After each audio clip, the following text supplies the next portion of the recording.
So, Martin, welcome again to episode 3 of our podcast. And thanks for taking the time and being there again. You're welcome, Ralf. You're absolutely welcome. I actually look so forward to these sessions now, having a chat to you. It brings back so many memories and what have you. So no, I thank you. It's happy to be here. Also interesting for me to learn about your career before the career, because we are still in this time where you haven't done any art, art photography as you are doing it today. You started your photography career, if you would to call it so, in the army by taking some pictures on the beach. Then you got hired by the Navy to take documentary photos, basically, and later on you ended up in Pretoria in a business selling cameras, being behind the desk and building a business out of that. But it seems at that point you were more away from photography and art photography, and just stepped into business around photography and cameras and equipment. But somehow you must have found your way back to photography. How did the story continue?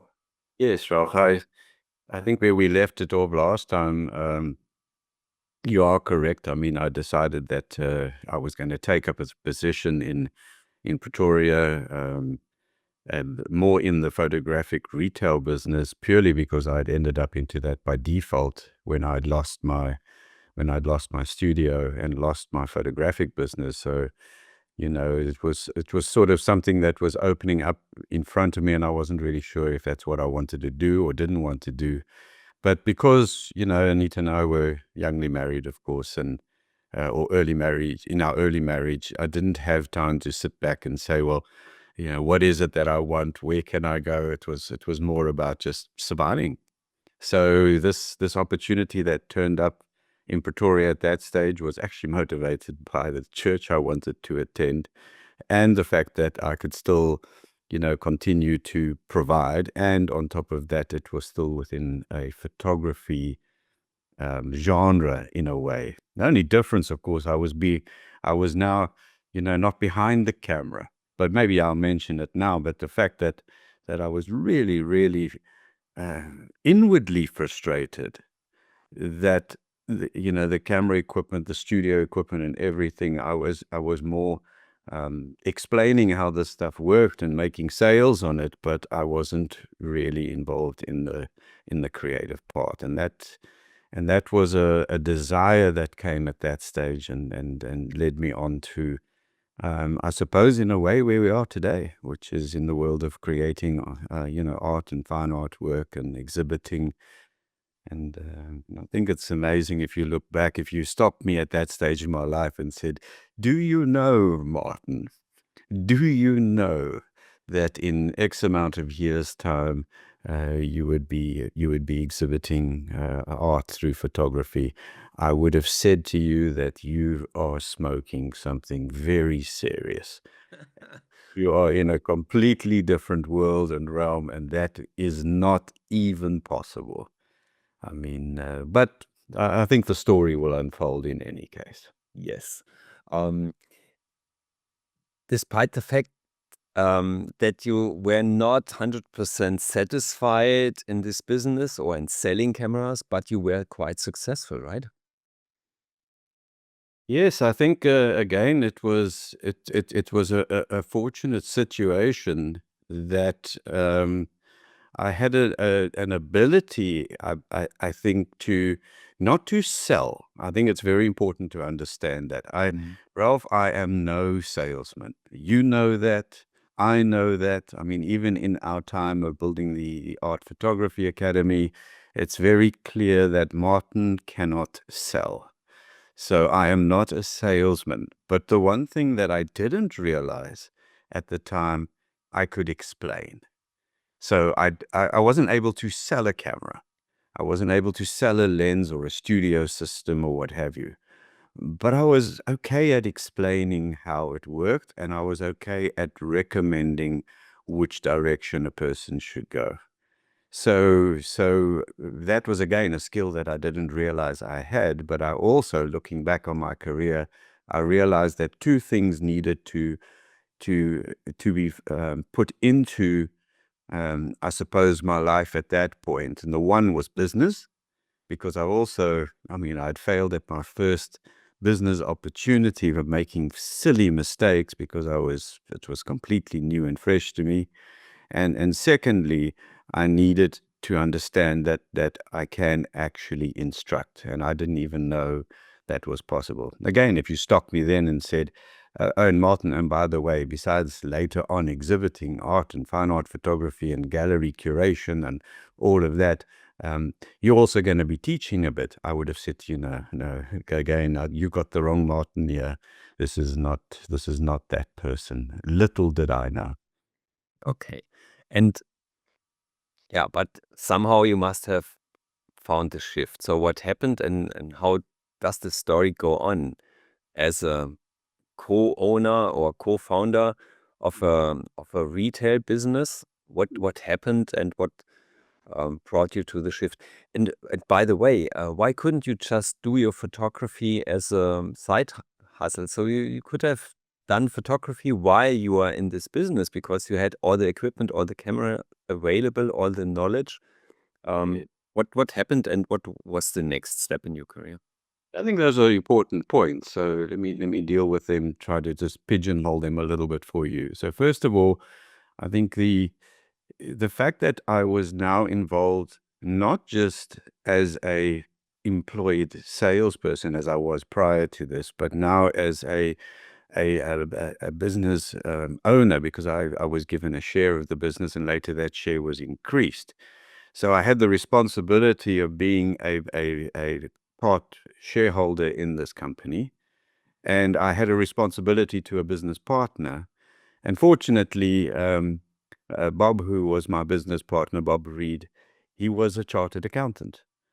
He had worked for the big 3M corporation prior to that, and he had immense knowledge in business. And that was a whole new learning thing for me, is the responsibility of being in business, and we employed quite a lot of people. So what when I joined them, and when I joined him and we started to work within the retail photography market, honestly, that business flourished. That business it was busy. So when you say, "But why didn't you have time for a side hustle?" Ralph, I didn't even have time to make a proper cup of coffee, honestly. It was just, I used to arrive at work at 4:30 in the morning to try to get ready before the staff arrived, and I would leave at 7 at night, maybe even later, after we had closed off all the day's trading. It was a very busy, very successful retail photographic operation. So I was spending all my time in business management, or learning business management and practicing that. And I was spending all my time during the day in making sure that the stock we had committed to was indeed sold. But I'm not a salesman, so I just want to be clear on that, fortunately enough, when I joined this company, there were already salespeople in place. So my job was to make sure that they had the right equipment to sell, and help them to be able to instruct people properly when to sell, or when they're selling, because I realized that there's a big need for that. When I first arrived into the business and spent my first year there, it became very apparent that the guys who were good at sales didn't necessarily understand the product. Yeah. And that used to really concern me when they were saying things that were not quite true. So my job was to make sure that our salespeople were well informed. They understood what they were selling, and they were giving honest, truthful advice when they sell. But I realized I'm not a salesman, so I could instruct, but I couldn't sell. And I didn't realize that instruction, being able to instruct somebody, was actually the foundation for teaching. I didn't see that coming. I was just trying to make sure that the business continued to flourish, and that I was determined to make sure that my business partnership was well paid for, and it was a good, and my business partner who had employed me and taken the risk that he would be happy with his decision. But I didn't realize that instruction was actually the heart of teaching. I didn't have it. Yeah. And you know what? One of the most successful sales trainers in Germany, he was originally selling bicycles and had a similar career. So he went into teaching salespeople to sell the bicycles, to explain the especially high-priced bicycles. And a similar story, he learned teaching. And so this was your way to learn teaching without recognizing Yes. your ability to be able to teach, because the business is only as successful as you are able to teach your salespeople. Correct. And even today in our gallery spaces, when a visitor comes through and has a look at the space, I can't sell them anything. I'm not a salesperson. I can take them through the gallery, and I can explain the concept behind the art, and I can explain the techniques that maybe were used to get to a certain point. But I'm not your guy to ask for the money. I am not. That is not my claim to fame still today. Yeah. Still today. So there's a distinctive difference between instruction and sales.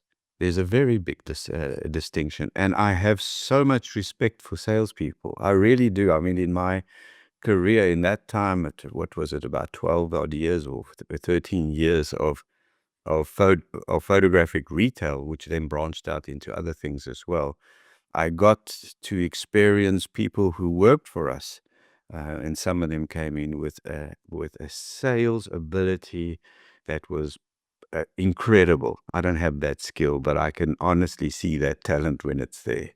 My job was to make sure that they remained truthful during that time of selling, because a good salesperson, I got to learn, doesn't sell a product, they sell a concept, they sell an idea, they sell a dream. And that dream just needs to be truthful. That's all. So my big job was to make sure they understood the product, they knew how it worked, and that they gave the client an honest assessment of their needs and sold them the right thing. Because, good salespeople can sell anything, really. They can sell ice to Eskimos if they need to. So that was something I did realize during that time.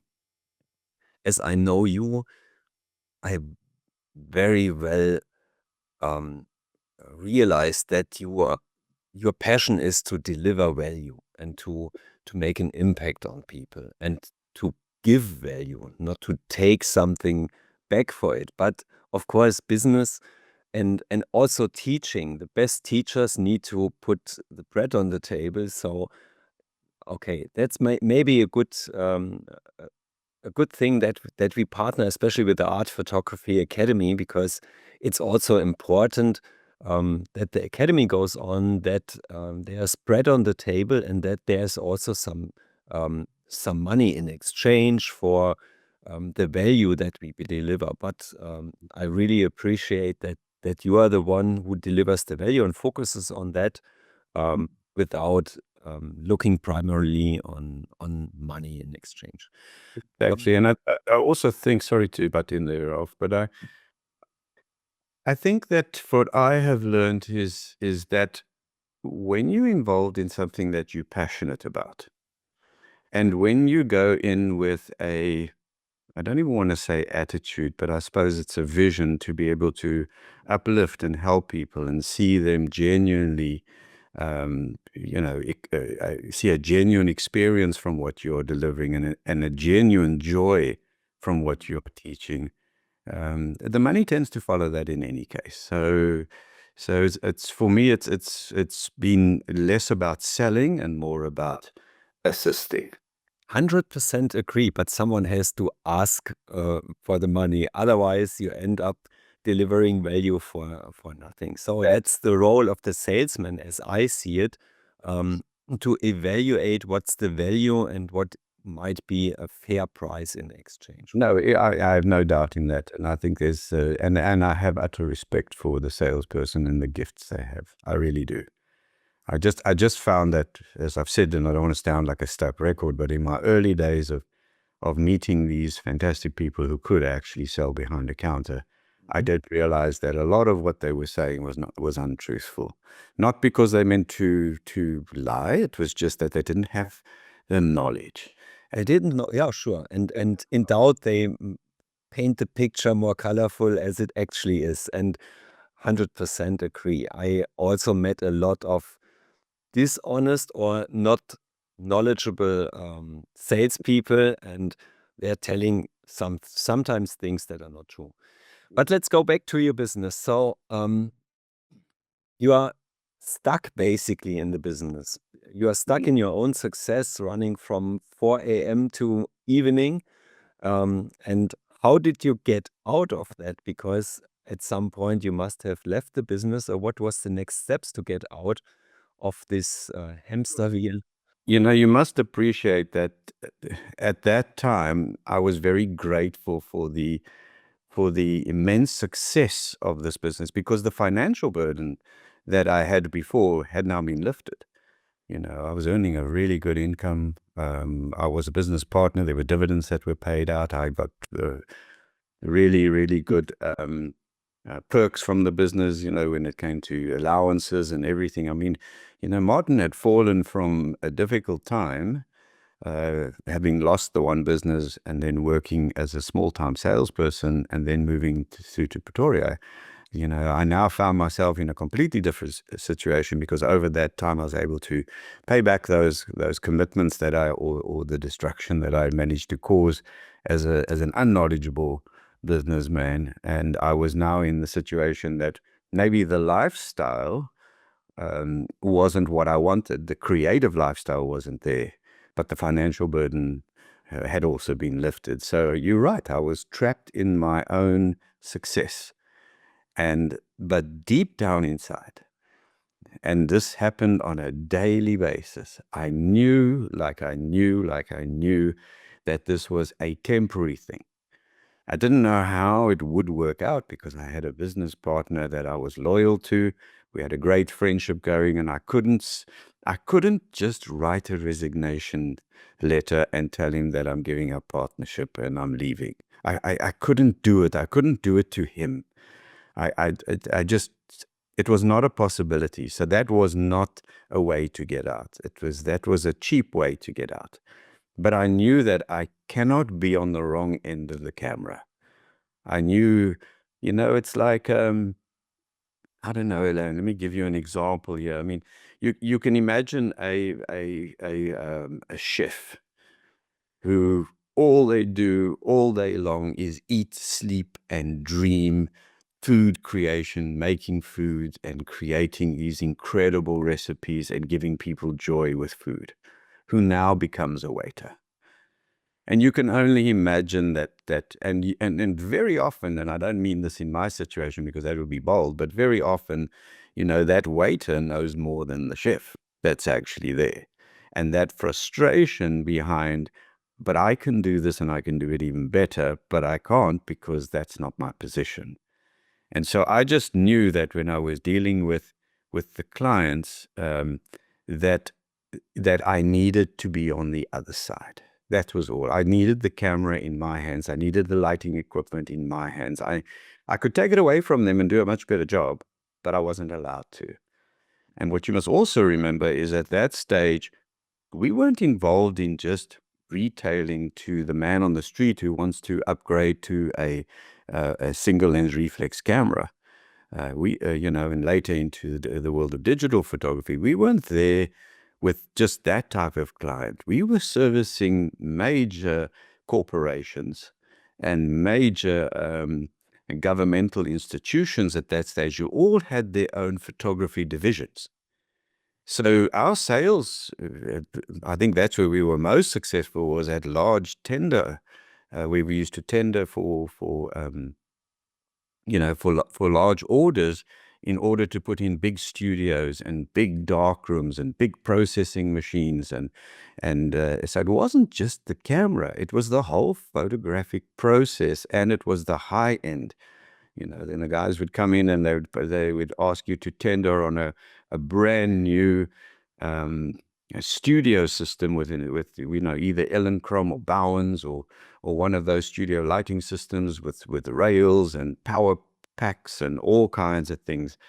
So for me, that was the frustration, was, my goodness, I can advise them on what to buy. I can help them to install it. I can show them how to use it, but I wasn't allowed to touch it because that was not my job. And it was extremely far away from creativity because it was technical advice and business advice, basically. And it was very frustrating too, with all respect, to sometimes hand over these big systems and these large format cameras or medium format cameras to somebody, not being able to touch them, yeah.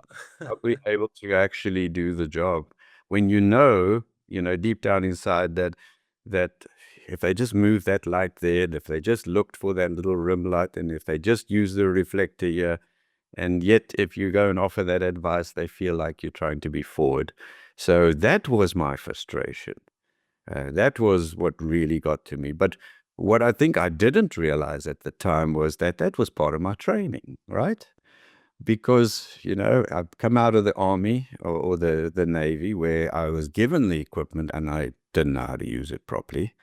In fact, I didn't even know what equipment was available. Now, I'm dealing with the importers and the agents of this wonderful equipment coming in from all over the world.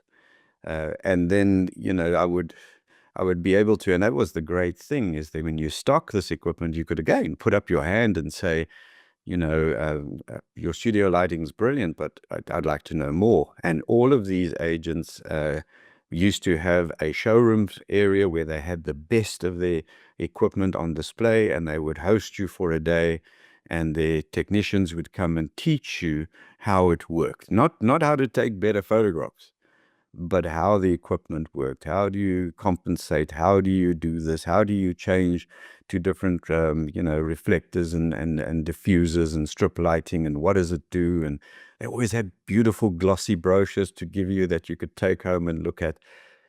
But every time I opened those brochures, it wasn't about the equipment. It was about the creativity using it. And that was my frustration. My frustration was that I was trapped in my own success. And on the one hand, I had to weigh in the money. On the other hand, I had to give up the creativity. And that was my frustration. And I had a loyal business partner that I honestly couldn't just drop overnight. He'd done so much for me. I just didn't have that in me to walk in one day and say, enough's enough. I need to get out of here. And I also, Ralph, if I can make this very clear, it's not that I hated my job.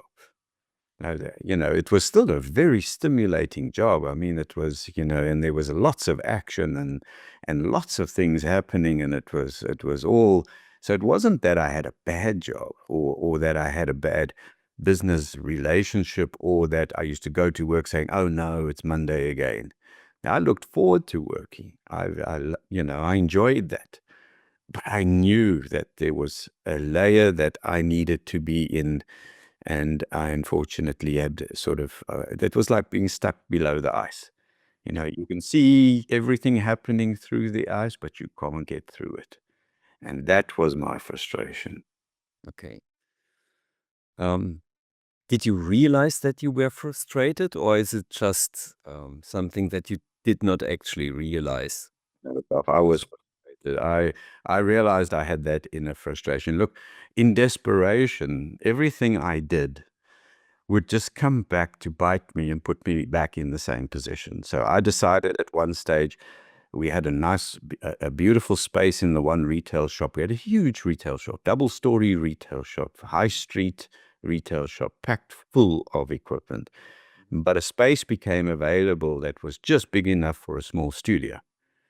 And behind it, there was a space available for a lab. So again, trying to just get back to being behind the camera, I proposed an option to put in a high street studio that we could photograph business portraits, small family portraits. We could do the printing, we could do the framing, and at least then there was some creativity happening within my influence and not outside. But that became successful too. So before I knew it, we had to get in darkroom workers to come in to man the darkroom to do the processing and the printing. And I had to train people, in this case, some of my own salespeople, how to do portraiture. Because they were in the workspace all the time and I wasn't. So somebody would walk in and say, I'd love a portrait taken. Martin wasn't there. You didn't make appointments for this. You just walked in off the high street and said, yeah, thank you very much. So I had to train people to actually do the job. And they did very well at it. But I just found myself now once again doing all the instruction, all the training, all the management, but I couldn't get behind the camera. So again, the successful part of this business ended up being my dilemma. Again, yeah, it was a calling, because if there was space for a studio, for cameras, and for doing actual photography work, it was a calling. But then, yeah, unfortunately, you missed it. Okay, but then this became a part of your business, of this retail business. Then you had a retail business and also a studio and a developing. It went even further. We started to open up more laboratories, because now there was, Bob, my business partner, was brilliant at sniffing out any opportunity of making some extra money. He was really good at it, and he was actually quite ruthless at making big decisions and then going with them. He taught me a lot. So the moment he saw that Martin goes and puts in a small studio here to take pictures, but in fact the real money is coming from the developing. Before we know it, we had developing labs opening. So now I had to learn I'd learned already how to process and how to print in the Navy, but that was on a small scale. That was private darkroom stuff. Now I had to learn how to do that on an industrial level. So yeah, I had to go on training courses with Kodak and Agfa and Fuji, the chemical and the paper suppliers, and of course the machines manufacturers, on how to do volume printing, because Bob wanted volume printing. And so it was a great part of our business. The mini lab era, you remember that? The 1 hour mini lab. You could walk in, hand your film in, and come back in an hour and pick up your prints. Well, that became a business too. So now it wasn't just selling cameras and studio equipment and all of that. It wasn't just photographing portraits and printing them for people. It was now handling the 1 hour mini lab concept as well, and making sure that our mini labs and the investment we made into this equipment was actually paying off, and training people to develop and print. So Ralf, again, I didn't understand that all of this that was happening was actually part of my training. I said to you right in the beginning, I'm the person who learns crash course style. So, buy a machine, spend a whole lot of money, so the next day you find yourself on a 3-day training course on how these big machines run, and how to season chemistry, and how to make sure that how the densitometers work and the sensitometers work, so that you can produce consistently good results and be better than the lab down the road. I didn't realize this is all part of the training, which was moving on towards, at that stage, of course, teaching. Not towards art photography and fine art photography. That was not even on my radar. Even at that stage, it wasn't even a concept. It was heading more towards, I suppose we could call it a gift or a talent that I maybe had in instructing, which in fact was disguised as teaching. But I haven't made that step yet, because I was teaching people how to make sure that the business was selling. And it was selling due because of knowledge and because of quality. And so that's where, my time was spent. So if you then said, well, why don't you just go and do a side hustle and go and do some photography? Man, oh man, where is that time? That just wasn't there. When I got home, I was bushed, I was tired. You know, and then the next morning the hamster wheel starts again, and we were back on the treadmill and going. Were you so busy that you even did not really feel it, or couldn't you talk to your business partner, or did you talk to your wife about that dilemma? It was a deep thing for me, because you must remember I'd come out of a failed studio environment. You know, the studio I first opened did very well for a while, and then due to bad business decisions, I lost it. So I always thought in their minds. So I'd always say, well, they look back on my career and they say, yeah, well, you tried that and you didn't do well at it. So don't come here and say we want to go that route again. So, Anita knew I was frustrated, creatively frustrated, because she could see it when we went on holidays. When I took 3 weeks off or 2 weeks off and went away, the very first thing I turned to was photography. So I always used to take a camera and a couple of lenses and a lot of film. And she would always see it after 2 or 3 days of rest. Where's Martin? Photographing. And that was the joyful part for me, part of where, when we were on holiday. I liked nothing more than to sort of take a walk into the local forest and start to take photographs, or take a walk down on the local beaches and start to take photographs. But again, the frustration was that at the end of the 2 or 3 weeks, the camera had to be put down, because now it was back on the treadmill. So she knew, but she also had no answer. She had no answer. My father, who at that stage was still very supportive, he was just so happy that there was a flourishing business. Remember, Of course, successful businessman is the dream of every father. 100 years old, I can understand that, yeah. I mean, he never wanted me to go into art in the first place. He always told me that you wouldn't, when I was still at home as a child, as a young teenager wanting to get into art at school, he just said, no, artists cannot put bread on the table that easily, and that's not a career for you. Thank you very much. So he was delighted. He was clapping in the wings there, saying, go for it, go for it. You're doing so well. You guys are a good team. You're doing really well. You work well together. Well done. Let's go, let's go, let's go. And of course, and I didn't have a financial burden, so he was happy with that too. He didn't have to rescue me out of it. And I could buy my 100%, Martin. I can very much relate to that.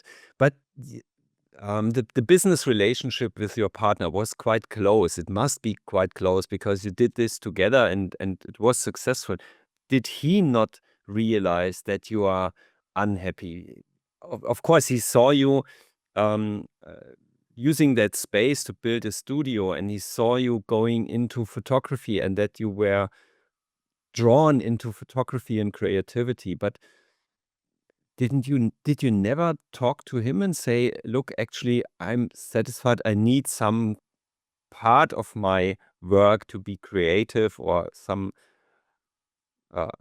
photography to keep my motivation up, for example. But couldn't you just talk with him at that time? Or didn't you dare to talk with him? He was a lovely person. He was business orientated. Everything was on a budget basis. Everything was on a spreadsheet basis. Everything was on a pre-analyst base. Everything had to do with numbers, had to do with return. I mean, it's something I had to learn as well, because that wasn't part of my nature, and he was busy teaching me that on a big scale. I think, I think that's a discussion he probably knew may happen. He probably was hoping it would never happen. And he tried to avoid it as long as possible. He was a very wise man, and as he was, no, I don't think that would have gone down well. And again, with he had done a lot for me, and he was very fair, and I didn't want to break his heart. That what we had going and that what was flourishing was, I mean, can you imagine you're playing in a tennis competition? Let's just imagine for a while, and you're playing doubles, and you're winning every game, and you're winning the set, and you're doing exceptionally well. And then the person you're playing with turns up and says, listen, this racket is working really, really, really well for me. And we're doing well, but you know what? I need to test myself. So I'm going to go and get a ping pong bat, and let's continue and see how well we do. I mean, I couldn't do that to him. Because I know that that would be something that he would either try to talk me out of, because his business interests were at heart, and he may not have a solution for me. And obviously, it also discounted him, because we had a business relationship. It would have discounted him out of this, because he wasn't creative. He was on the other side. He was the man with numbers. He was the businessman at heart. He was his gifting wasn't necessarily art, or certainly in this case over here, being behind the camera in that sense. That wasn't his calling. So it would have alienated him. It would have pushed him to one side. And that's why the situation is actually so interesting, because and that's why I use the word trapped, but I use it in a nice way, because I wasn't trapped in a bad situation. I was trapped in success. Yeah, 100%. Yeah, I can relate to that.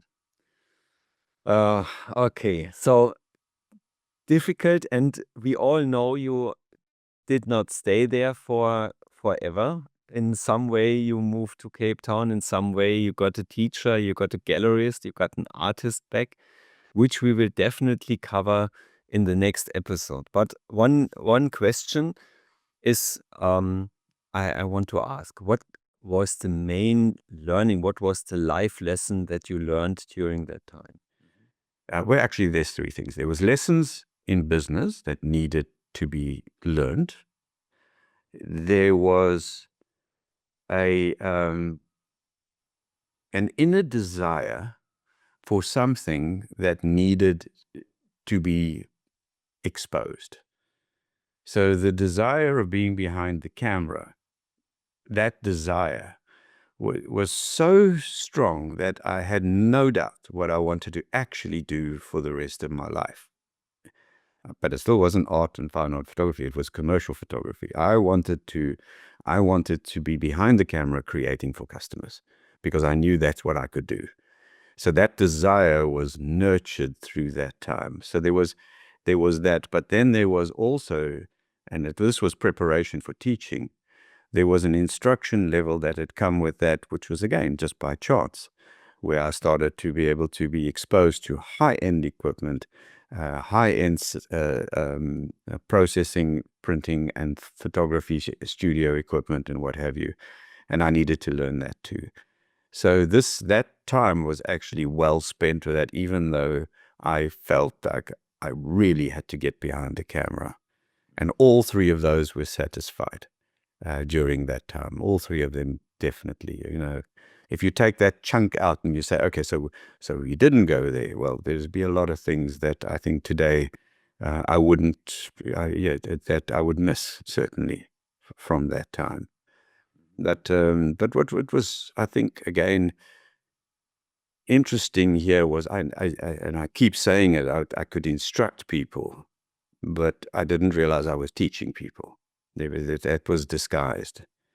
And before the big shift, which is what you're talking about, and sometimes you can say, well, this is something that happened because it was coincidence, or this was something that happened because it was needed to happen. But a very good friend of mine, who's was a journalist at that stage, but also a lecturer at one of the universities, he came to me and he said, out of the blue, he said, don't you want to teach a little bit of photography at the university? It was sort of between a university and a technicon, but it was a high-end institution, the government institution. And I'd never thought of that. And then he said, oh, you will love it. You will love it. And I said, but I never taught before. I could feel, you get very nervous and very nauseous. I mean, I could feel that already, like, oh my goodness, no. And he said, but you're doing it already. When you're talking to customers, you think you are instructing, but you're actually teaching. So let's do it on a very small scale. I mean, what if I bring you people that have never picked up a single lens reflex camera. And remember, this was days before digital. And I give you a little classroom, and you just show them how to use their cameras. How about that?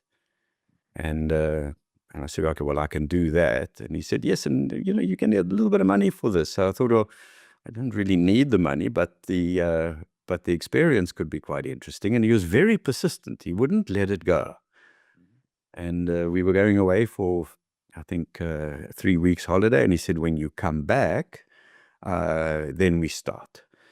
And then as we left, he said, and oh, by the way, you need some notes. You must make sure that they get some notes. So please just type up some notes. Just type up stuff that they can follow.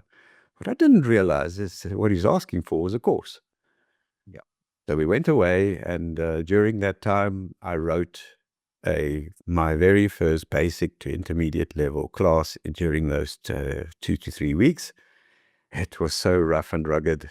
But anyway, I put it together and came back and I took my first class. So nervous, so nervous, so incredibly nervous.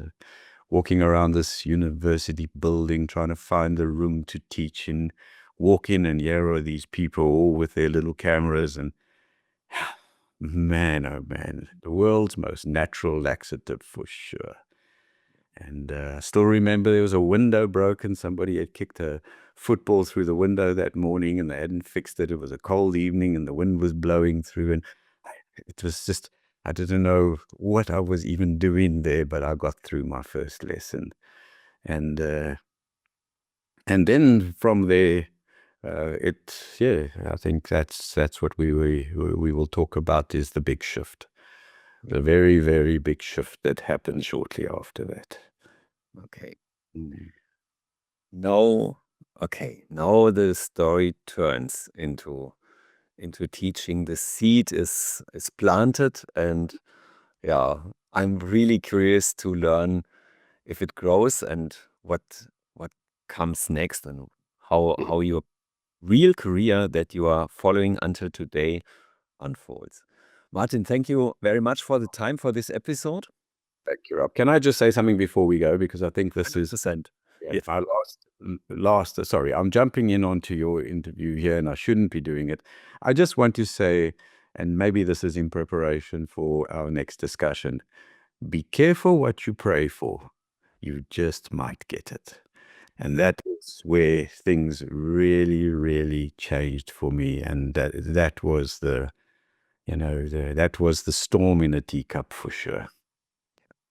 100%. Okay, Martin, thank you very much. I'm now really curious and excited to meet you next time, and to hear about your career that follows on that. Thank you very much. Lovely seeing you again. Cheers. Cheers, Martin.